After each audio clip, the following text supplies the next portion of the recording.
Assalamualaikum warahmatullahi wabarakatuh. Saya Anharul Hayat dari kelas MNJ R3C. Saya akan menjelaskan tentang bab toharoh atau bersesuci. Artian toharoh yaitu dalam bahasa maksudnya bersuci.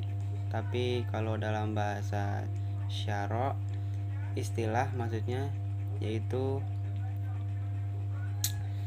membersihkan diri atau pakaian dan benda-benda atau tempat-tempat lain dari najis dan hadas menurut cara-cara yang ditentukan oleh syariat Islam. Tohara atau bersuci adalah syarat wajib yang harus dilakukan dalam beberapa macam ibadah, seperti dalam Quran surat Al-Maidah ayat 6. Hai orang-orang yang beriman, apabila kamu hendak mengerjakan sholat, maka basuhlah mukamu dan tanganmu sampai siku, dan sapulah kepalamu dan basuh kakimu sampai dengan kedua mata kaki. Dan jika kamu junub, maka mandilah. Dan jika kamu sakit atau dalam perjalanan atau kembali dari tempat buang air, maksudnya kakus, atau menyentuh perempuan, lalu kamu tidak memperoleh air, maka bertayamumlah dengan tanah yang baik, maksudnya bersih. Sapulah mukamu dan tanganmu dengan tanah itu. Allah tidak hendak menyulitkan kamu, tetapi Dia hendak membersihkan kamu dan menyempurnakan nikmat-Nya bagimu, supaya kamu bersyukur.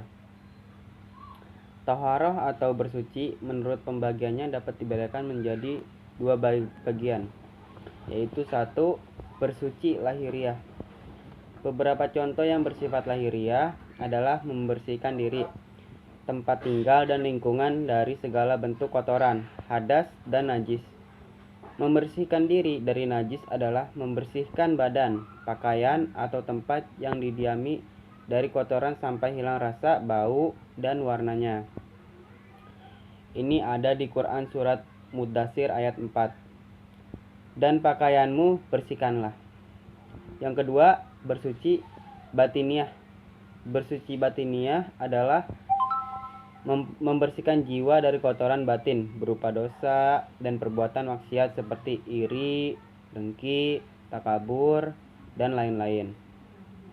Cara membersihkannya dengan taubatan nasuhah, yaitu memohon ampun dan berjanji tidak akan mengulangi lagi. Macam-macam alat toharoh. Allah selalu memudahkan hamba-Nya dalam melakukan sesuatu. Untuk bersuci, misalnya, kita tidak hanya bisa menggunakan air, tetapi kita juga bisa menggunakan tanah, batu, kayu, dan benda-benda padat lainnya yang suci untuk menggantikan air jika tidak ditemukan. Tapi kalau di masa kini, insya Allah cukup ya banyak air. Dalam bersuci menggunakan air, kita juga harus memperhatikan air yang boleh dan tidak boleh digunakan untuk bersuci. Maksudnya tuh air yang tidak boleh, air yang kotor, seperti itu. Macam-macam air yang dapat digunakan untuk bersuci adalah air mutlak, yaitu air yang suci dan mensucikan. Yaitu satu, air hujan. Air hujan bisa untuk bersuci. Yang kedua, air sumur. Yang ketiga, air laut. Yang keempat, air sungai. Dan yang kelima, air danau, maksudnya atau telaga. Yang keenam, air salju. Yang ketujuh, air embun. Ini ada di Quran surat Al-Anfal ayat 11. Ingatlah ketika Allah menjadikan suatu penenteraman daripadanya, dan Allah menurunkan kepadamu hujan dari langit untuk mensucikan kamu dengan hujan itu, dan menghilangkan dari kamu gangguan-gangguan setan, dan untuk menguatkan hatimu dan memperteguh dengannya telapak kakimu.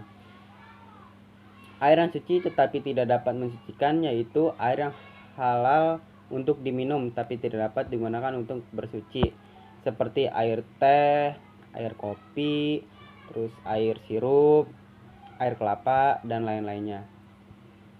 Air musyamas yaitu air yang terjemur oleh matahari dalam bejana selain emas dan perak. Air ini makruh digunakan untuk bersuci. Air mutakmal yaitu air yang telah digunakan untuk bersuci. Air ini tidak boleh digunakan untuk bersuci walaupun tidak berubah rasa, bau, maupun warna. Air najis yaitu air yang sudah terkena najis, baik yang sudah berubah rasa, bau, atau warna, maupun yang tidak berubah dalam jumlah yang sedikit, yaitu kurang dari 2 kulah, maksudnya 270 liter menurut ulama. Cara-cara toharoh. Ada berbagai cara dalam bersuci, yaitu bersuci dengan air seperti berwudu dan mandi junub atau mandi wajib. Ada juga bersuci dengan menggunakan debu, tanah, yaitu dengan bertayamum, dan bisa juga menggunakan air, tanah, batu, dan kayu. Atau tisu, kertas itu masuk kategori kayu, yaitu dengan beristinja. Cara-cara toharoh menurut pembagian najisnya, yaitu ada 3. 1. Najis ringan atau najis mukhafafah. Najis mukhafafah adalah najis yang berasal dari air kencing bayi laki-laki yang belum makan apapun kecuali air susu ibunya saja, dan umurnya kurang dari 2 tahun. Cara membersihkan najis ini cukup dengan memercikkan air ke bagian yang terkena najis. Jadi najis yang pertama ada najis mukhafafah, yaitu najis kecil, najis ringan. Ini contohnya dari bayi yang berumur 2 tahun. Yang kedua ada najis sedang, najis mutawasitah. Najis yang termasuk ke dalam golongan najis ini adalah kotoran, air kencing, dan sebagainya. Cara membersihkannya cukup dengan membasuh atau menyiramnya dengan air sampai najis tersebut hilang, baik rasa, bau, dan warnanya. Yang ketiga ada najis berat, maksudnya najis mugholazah.